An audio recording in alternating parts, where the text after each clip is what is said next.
এবং সমাজ বাংলা একাডেমির সাবেক মহাপরিচালক কবি হাবিবুল্লাহ সিরাজি।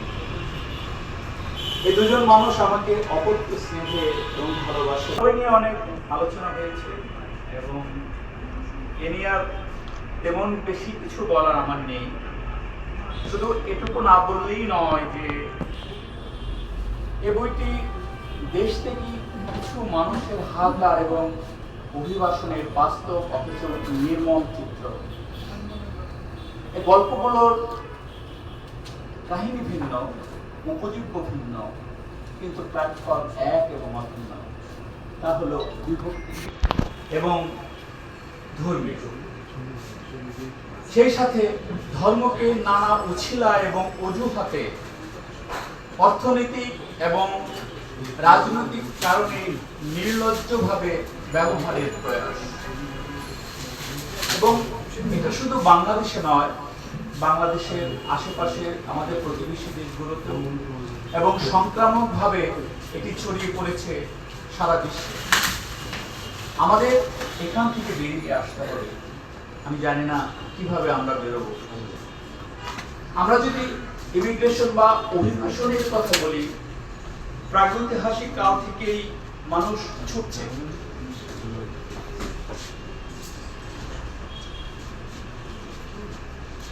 কেউ গ্রাম থেকে গ্রামে, কেউ গ্রাম থেকে শহরে, শহর থেকে শহরে এবং দেশ থেকে দেশে। মানুষের এ স্থান বদল সভ্যতা এবং প্রগতির একটি অংশ। তাই অভিবাসন শব্দটি বড় স্বাভাবিক এবং স্বতঃসিদ্ধ ব্যাপার। কিন্তু সমস্যা হয় তখনই যখন এই অভিবাসনটি হয় জোরপূর্বক। আমার এই 15টি গল্পের মধ্যে সেই জোরপূর্বক বা স্বেচ্ছায় অভিবাসনের কথাই বলা হয়েছে। আমি জানি না কতটুকু আমি ফোটাতে পেরেছি। আসলে এগুলো গল্প তো নয়, এগুলো বাস্তব চিত্র। আজকে অনেকেই সে নিয়ে বিস্তারিত বলেছেন, অনেকে বিস্তারিত পরিসংখ্যান দিয়ে বলেছেন। সেই উদ্ধৃত পরিসংখ্যানের সাথে হয়তো আমরা কেউ দ্বিমত নই এবং দ্বিমত করার অবকাশ নেই। তাহলে কি আমাদের সবকিছু বন্ধ হয়ে গেছে? আসলে সবকিছু বন্ধ হয়ে যায়নি। এই যে আমাদের লেখালেখি, এই যে আমাদের সামাজিক সাংস্কৃতিক কর্মকাণ্ড, এসবের উদ্দেশ্য কিন্তু হওয়া উচিত মানুষের বিভাজন এবং বিভক্তি এবং বৈষম্য দূর করা। পৃথিবী এগোচ্ছে, মানুষ এগোচ্ছে, সভ্যতা প্রযুক্তির সাথে মিলিয়ে মানুষের কাছে আরো সহজলভ্য হয়ে উঠছে মানুষের জীবন আচরণ। কিন্তু মানুষকে তো আরেকটু মানবিক হতে হবে। মানুষের সেই মন ও মননে মানবিক মূল্যবোধ ছড়িয়ে পড়ুক, বৃদ্ধি পাক। আমাদের সমস্ত কর্মকাণ্ডের মূল উদ্দেশ্য হওয়া উচিত এটাই। এভাবে চললে এই পৃথিবী একদিন বসবাসের অযোগ্য হয়ে যাবে। আমরা চাই না আমাদের উত্তর প্রজন্ম স্থান থেকে স্থানে ঘুরে বেড়াক। আমাদের উত্তর প্রজন্ম নির্মমভাবে বাস্তুচ্যুত হোক, দেশচ্যুত হোক, স্থানচ্যুত হোক। আমাদের সবার উদ্দেশ্য হবে সেটাই। এই হলো আমার গল্পের কাহিনী, 15টি গল্প বিভিন্ন প্রেক্ষাপটে। এবার আমি কিছু কৃতজ্ঞতা স্বীকার করি। এই অনুষ্ঠানটি আমার বন্ধু ফরিদুজ্জামান ছাড়া, ওর উৎসাহ ছাড়া এবং ওর নিরলস কাজ প্রচেষ্টা ছাড়া সম্ভব ছিল না। ফরিদ আমার 40 বছরে ধাক্কা লাগলো। সেই গ্যালারি খুঁজতে গিয়ে ফরিদের সাথে যে ধাক্কা লাগলো, ও ধাক্কা আর জোর আর ছুটিনি। এখনো সে ধাক্কাই চলছে, এখনো সে ধাক্কের মধ্যে চলছে। মনের, ও আমার এমন একটি বন্ধু যার সাথে কখনোই মনের এবং মতের অমিল তেমন হয়নি। সেটা ডক্টর আহমদ শরীফ স্যার এবং ডক্টর হুমায়ুন আজাদের আড্ডাই হোক, বুয়েট ঢাকা কলেজে হোক, অসংখ্য স্মৃতি। আমার বন্ধু শ্যামল ঘোষ, ওর কথা বলতে হবে। শ্যামলের এই আমি ঢাকায় আসার পর থেকে শ্যামল আমাকে যেভাবে সাপোর্ট করছে এই অনুষ্ঠানের ব্যাপারে আমি ওর কাছে কৃতজ্ঞ। বিশিষ্ট রবীন্দ্র সঙ্গীত শিল্পী সুস্মিতা আহমেদ, উনি ব্যক্তি জীবনে একজন ডাক্তার এবং ওনার আরেকটি পরিচয় আছে, উনি আমাদের বৃহত্তর প্রগতি এবং সাংস্কৃতিক রাজনৈতিক পরিবারেরই সন্তান।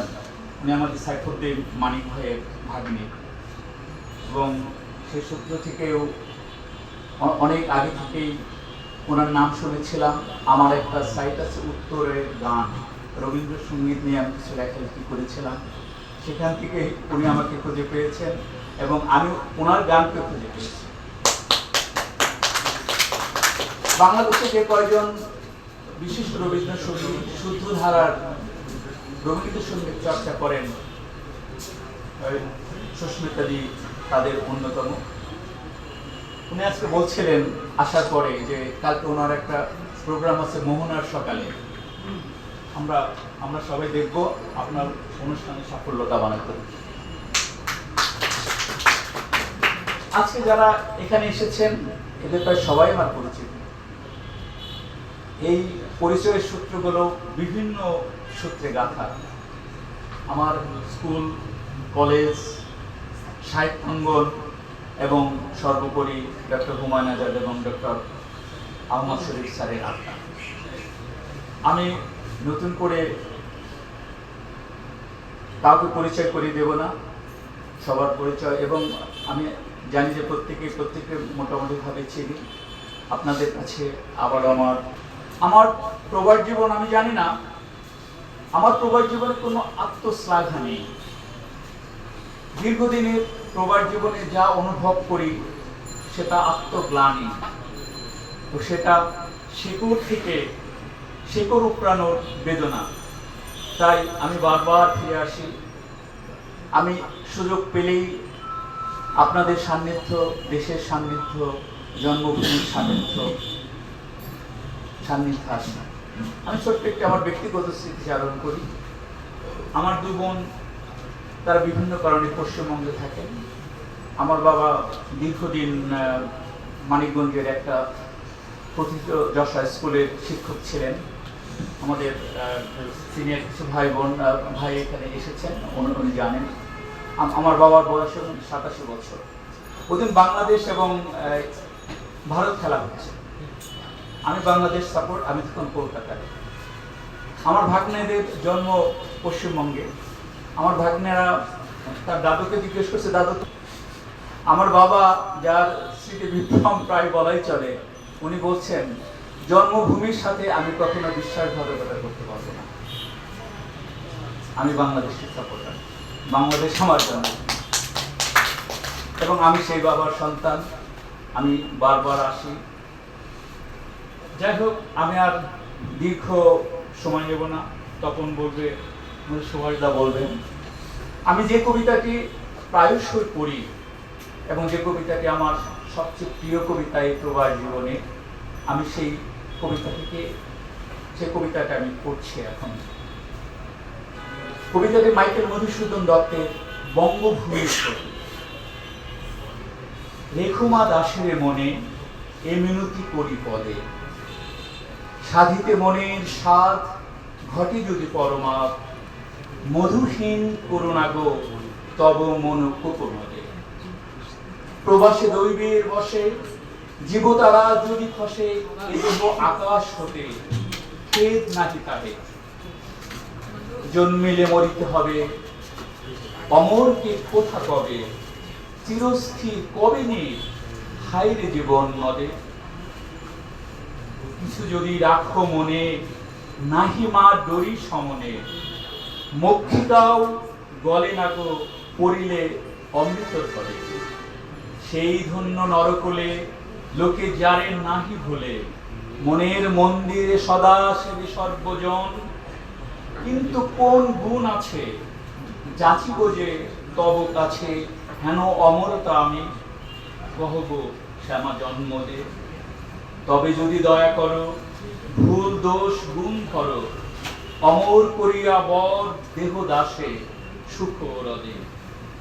ফুটি যেন স্মৃতি জলে মানুষে মা যথা ফলে, মধুময় তামরস কি বসন্ত কি শরদে।